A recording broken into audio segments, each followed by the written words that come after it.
Assalamualaikum warahmatullahi wabarakatuh. Kembali lagi di channel Sukatirang. Di kesempatan kali ini, saya akan membawakan sebuah cerita yang berjudul Tusuk Konde. Dendam seorang penari yang ditindas hingga akhirnya memilih jalan pintas. Cerita ini ditulis oleh akun Facebook bernama Eristiani. Bagi kalian yang ingin bacanya secara langsung, bisa langsung kunjungi link yang sudah sertakan di deskripsi. Sebelum cerita ini dimulai, jangan lupa untuk like, komen, dan subscribe channel ini. Dan juga tekan lonceng notifikasinya, agar kalian semua tidak ketinggalan cerita-cerita terbaru dari kami. Tentunya tak usah berlama-lama lagi. Langsung saja, kita masuk ke ceritanya. Persetan dengan dosa, aku tidak peduli. Aku ingin terkenal, aku ingin menjadi cantik, dan membalaskan rasa sakit hatiku kepada mereka yang merendahkanku dan menghinaku. Kembalilah ke rumah dan kita minta bantuan Pak Ustadz Toha untuk menyingkirkan tusuk konde itu, yuk. Diam. Sudah kukatakan berulang kali, aku tidak ingin pulang ke rumah dan aku juga tidak menganggapmu sebagai saudaraku. Rumah itu, yuk, memiliki banyak kenangan kita bersama bapak dan ibu. Apa kamu tidak ingin kembali? Rati berharap dengan ucapannya. Rahayu luluh dan ikut bersamanya. Rahayu terdiam. Pikirannya menerawang jauh ketika bapak dan ibunya masih hidup. Tanpa terasa bulir-bulir bening lolos dari kedua netranya. Rahayu menjatuhkan tusuk konde itu dan melangkah mendekati Rati. Langkah Rahayu terhenti ketika mendengarkan bisik Nyi Sulandri. Kamu mau menjadi gadis biasa yang dihina dan diperlakukan buruk. Apa kamu lupa dengan rasa sakit hatimu? Apa kamu tidak ingin balaskan rasa sakit hatimu? Tidak, teriak Rahayu. Aku tidak ingin ikut denganmu. Rahayu berbalik. Ia mengambil tusuk konde yang ia jatuhkan dan berlari meninggalkan Rati. Rahayu, panggil Rati. Namun Rahayu tidak mendengarkan panggilan Rati dan terus berlari. Di tempat lain, Ruslan terbangun ketika mendengar suara ketukan pintu. Siapa ya, Dek? Malam-malam begini datang bertamu? Ucap Ruslan. Ia mengira Rati tidur di sampingnya. Loh, di mana Rati? Hanya ada Gani di sampingnya. Ruslan bergegas melangkah keluar dan membuka pintu. Ia terkejut melihat Rati ada di luar. Wajah Rati nampak lesu. Kamu dari mana, Dek? Rati tidak menjawab pertanyaan Ruslan. Ia melangkah masuk dengan langkah gontai. Rati duduk di kursi dengan wajah tertunduk. Bau Rati bergetar menahan tangis, yang pada akhirnya tidak bisa ia bendung. Rati menangis terisak, membuat Ruslan iba. Ruslan tidak tahu apa yang membuat istrinya itu menangis seperti itu. Ruslan merangkul tubuh Rati, menjadikan baunya tempat bersandar istrinya itu. Ruslan membiarkan Rati menangis hingga lelah. Mungkin itu bisa lebih menenangkan Rati. Aku gagal, Mas, ucap Rati sambil terisak. Apa maksudmu gagal? Aku gagal menjadi kakak yang baik. Aku gagal menuntun Rahayu di jalan yang benar. Aku tidak berguna, Mas. Rati menjambak rambutnya sendiri. Apa yang telah Rahayu lakukan? Dia telah melakukan pembunuhan, Mas. Ruslan terkejut mendengarkan perkataan Rati. Kamu yakin Rahayu melakukan pembunuhan? Aku melihat dengan mata kepalaku sendiri, Mas. Apa yang harus aku lakukan, Mas, supaya Rahayu kembali ke jalan yang benar? Kita minta bantuan Ustadz Tua saja. Tidak, Mas. Aku tidak mau ada yang tahu Rahayu melakukan pembunuhan. Aku tidak ingin dia masuk penjara, Mas. Lalu, apa yang harus kita lakukan? Aku akan menemui Rahayu, Mas. Akan kubujuk dia untuk pulang. Rahayu terpengaruh hal buruk jika dia pergi dari rumah. Kamu yakin Rahayu akan mendengarkan ucapanmu? Akan kucoba, Mas. Pagi ini Rati datang ke rumah tempat Rahayu tinggal. Assalamualaikum, Rahayu. Rati mengucap salam sambil mengetuk pintu. Ngapain kesini? Ada perlu apa? Ucap Rahayu datar. Kamu gak mempersilahkan Mbak masuk? Ya, masuk. Rahayu mendorong pintu hingga terbuka lebar. Yuk, pulanglah. Ikut bersama Mbak. Tugas Rati setelah berada di dalam. Harus berapa kali aku ngomong. Aku gak mau pulang ke rumah itu. Aku ingin mencari kesenanganku sendiri. Kesenangan apa yang kamu dapatkan dengan membunuh dan menyakiti orang, Yu? Itu bukan urusanmu. Aku bahagia dengan diriku sekarang. Cantik, kaya, dan banyak yang mengagumiku. Apa yang kamu dapatkan dengan cara singkat itu tidak baik, Yu. Kamu akan menyesal telah bersekutu dengan iblis. Kamu akan menderita, Yu. Aku tidak menderita. Justru aku bahagia. Aku bisa mendapatkan apapun dengan mudah. Dan yang paling penting, aku bisa membalaskan dendam dan sakit hatiku. Ucap Rahayu penuh penekanan. Lupakan rasa sakit hati dan dendammu itu, Yu. Itu semuanya mengotori hatimu. Singkirkan semua itu dan kembalilah pulang. Kita mulai dari awal dengan hidup damai dan apa adanya, Yu. Aku tidak mau hidup apa adanya. Aku ingin kaya. Tapi cara kamu lakukan itu salah, Yu. Menjadi kaya itu harus bekerja keras. Bukan dengan cara instan seperti yang kamu lakukan. Bekerja keras sampai mati pun aku gak akan bisa kaya. Hanya dengan bantuan Nyi Sulandri aku bisa mendapatkan kekayaan dengan mudah. Melakukan perjanjian dengan jin, Yu. Pasti ada harga mahal yang harus kamu bayar. Terserah. Yang penting aku senang. Rahayu tertawa lantang. Rati geleng-geleng kepala melihat adiknya yang berubah 180 derajat. Apa kamu tahu, Mbak? Akulah yang sudah menghabisi nyawa bapaknya Mas Ruslan. Apa? Kenapa kamu menghabisi orang sebaik bapak? Salah apa bapak mertuaku padamu? Ya tidak salah, Mbak. Hanya saja aku bertemu dengannya ketika Nyi Sulandri meminta darah. Terpaksa aku menghabisinya. Tega kamu, Yu. Terpaksa. Ucap Rahayu santai, tanpa merasa bersalah sedikit pun. Kejam, biadab. Aku memang kejam dan biadab, Mbak. Jadi pergilah dari sini. Kamu hanya buang-buang waktumu dengan datang ke sini. Sudah berapa banyak orang yang telah kamu habisi? Tentu banyak sekali. Apa kamu tidak takut dosa, Yu? Jelas tidak. Untuk apa aku takutkan dosa? Astagfirullah. Istighfar, Yu. Kamu sudah salah jalan.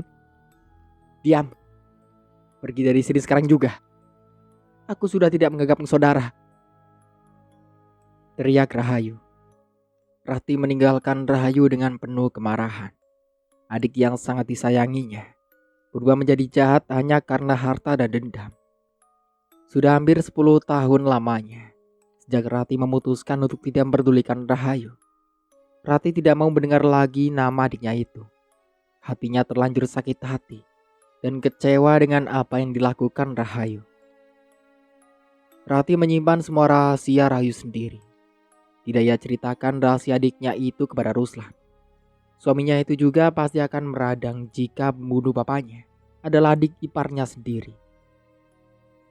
Rahayu semakin cantik dan kaya. Ia juga telah memiliki rumah baru, besar dan mewah.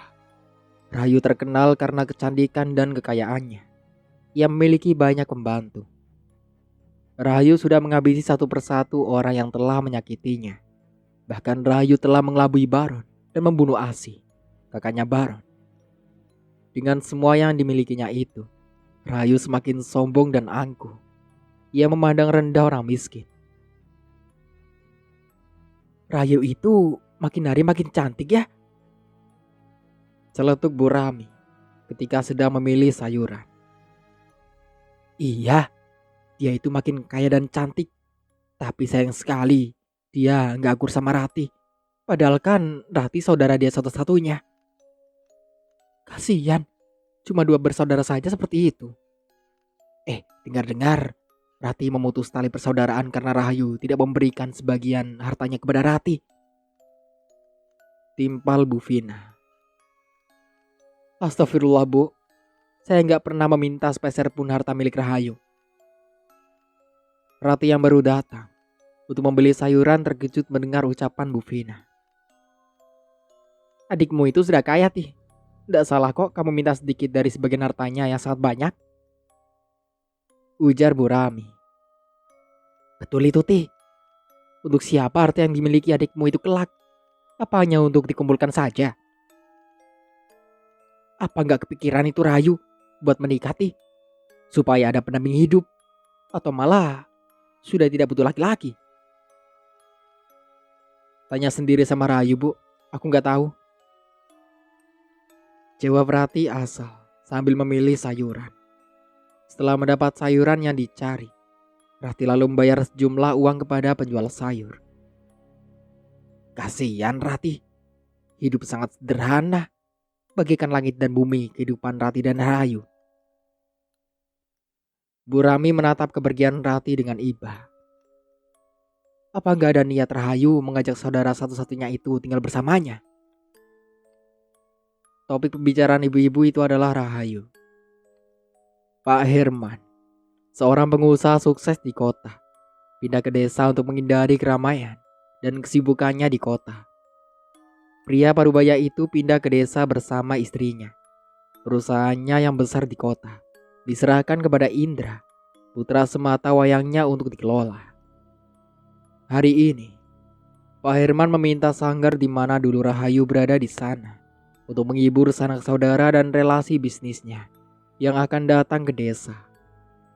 Rahayu diminta Yuni dan Putra untuk ikut menari di acara yang diadakan Pak Herman.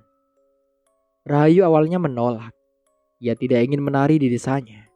Ia tidak ingin mengorbankan warga di desanya untuk nyusul Andri. Namun karena Yuni terus membujuk, akhirnya Rahayu menuruti permintaan untuk menari di kediaman Pak Herman.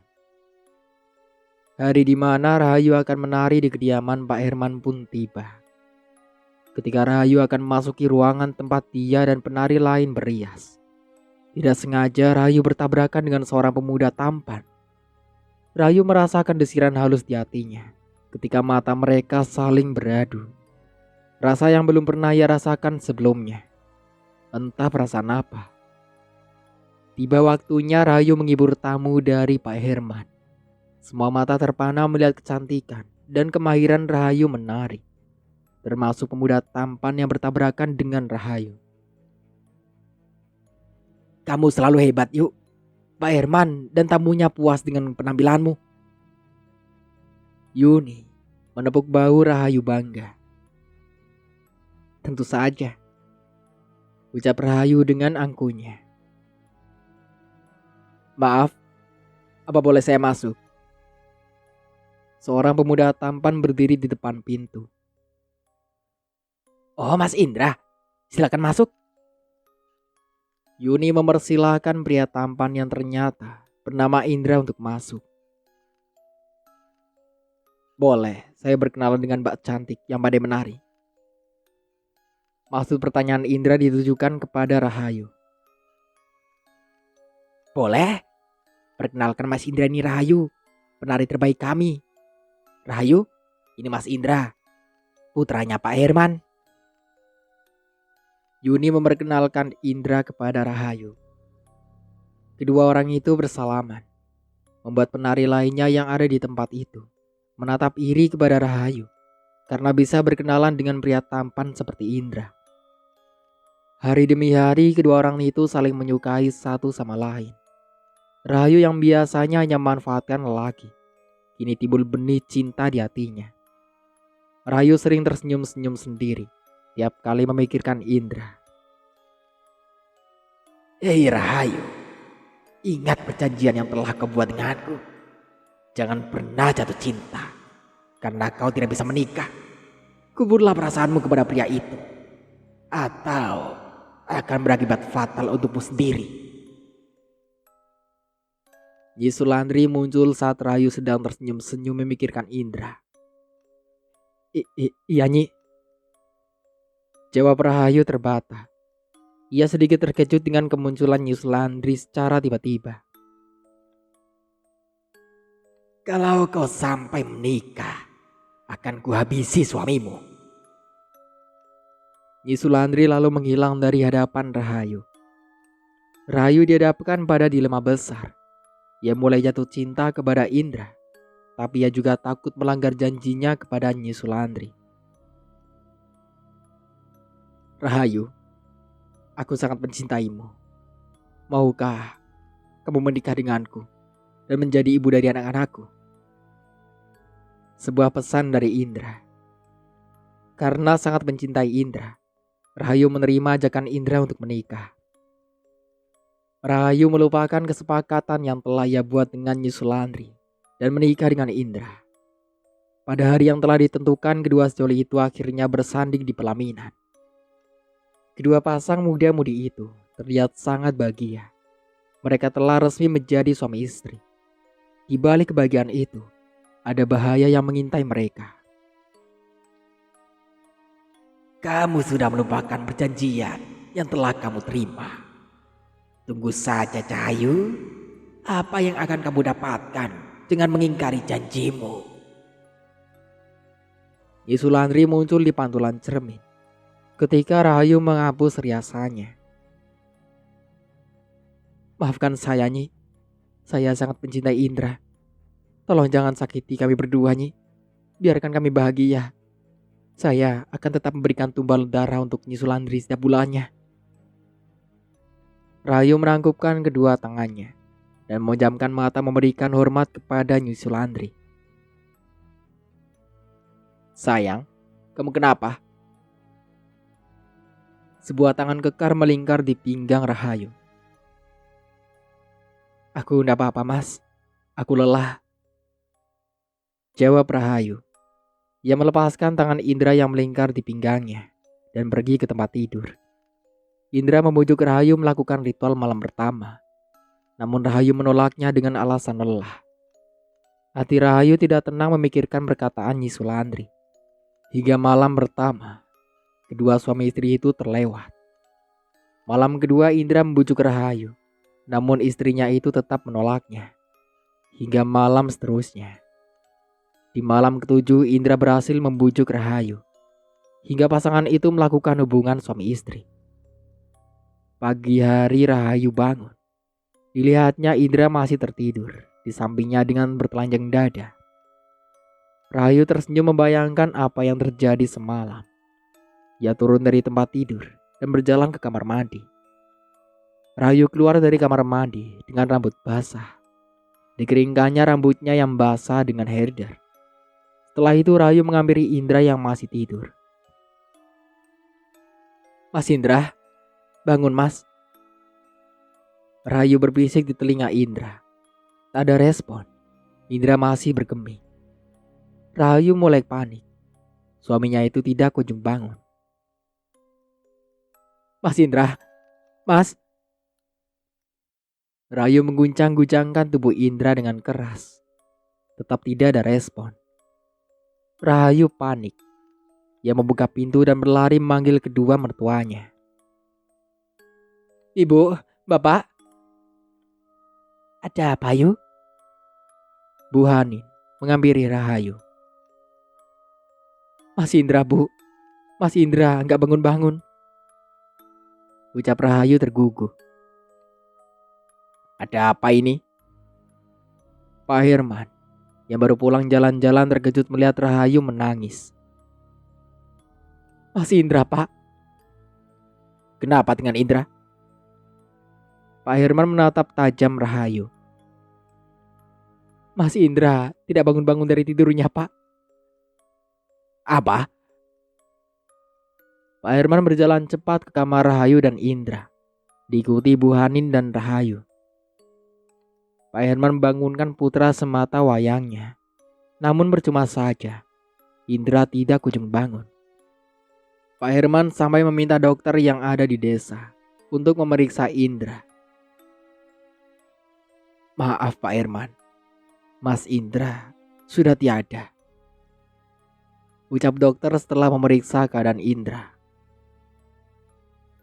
"Tidak mungkin, Indra sehat. Dia tidak memiliki riwayat penyakit apapun." Tangis Bu Hanin pecah begitu dokter mengatakan jika Indra sudah tiada. Rahayu merosot ke lantai. Ia tidak kuat menahan bobot tubuhnya. Apa yang ditakutkan terjadi. "Rahayu, apa yang telah kamu lakukan kepada Indra?" "Aku tidak melakukan apapun kepada Mas Indra," jawab Rahayu dengan air mata yang terus mengalir. "Kamu ini pembawa sial. Gara-gara menikah denganmu, putraku meninggal," ucap Bu Hanin sengit. "Pak, usir wanita ini dari hadapanku. Aku tidak sudi melihatnya di sini," pinta Bu Hanin kepada Pak Herman. Sejak saat itulah, Rahayu diusir secara tidak terhormat oleh mertuanya. Wajah Rahayu juga berubah menjadi jelek. Tidak ada satupun yang mau meminta Rahayu menari. Hingga akhirnya perempuan itu jatuh miskin karena menjual sedikit demi sedikit hartanya untuk memenuhi kebutuhan hidup. Rahayu juga berubah menjadi gila atas apa yang telah menimpa kepadanya. Ratih sebagai kakak Rahayu tidak tega. Walaupun adiknya itu berbuat jahat kepadanya sewaktu pikirannya masih waras. Ratih dengan telaten mengurus Rahayu. Hingga pada akhirnya Rahayu meninggal secara mengenaskan, tertabrak mobil truk bawa pasir. Rahayu meninggal seketika di tempat. Nyawanya tidak bisa tertolong. Rahayu mendapat tuah dari persekutuannya dengan iblis. Itulah hasil bersekutu dengan mereka. Hanya kebahagiaan semu yang didapat. Memintalah hanya kepada Allah Subhanahu wa taala. Cinta, kasih sayang, dan apa yang Allah berikan kepada kita itu tulus, tidak bersyarat. Dan begitulah akhir dari ceritanya. Semoga dari cerita ini kita bisa ambil hikmah dan pelajarannya. Jangan lupa untuk like, komen, dan subscribe channel ini. Dan juga tekan lonceng notifikasinya, agar kalian semua tidak ketinggalan cerita-cerita terbaru dari kami. Saya Mang Dayun pamit undur diri. Sampai jumpa kembali di cerita baru berikutnya. Kurang lebihnya mohon maaf. Wassalamualaikum warahmatullahi wabarakatuh.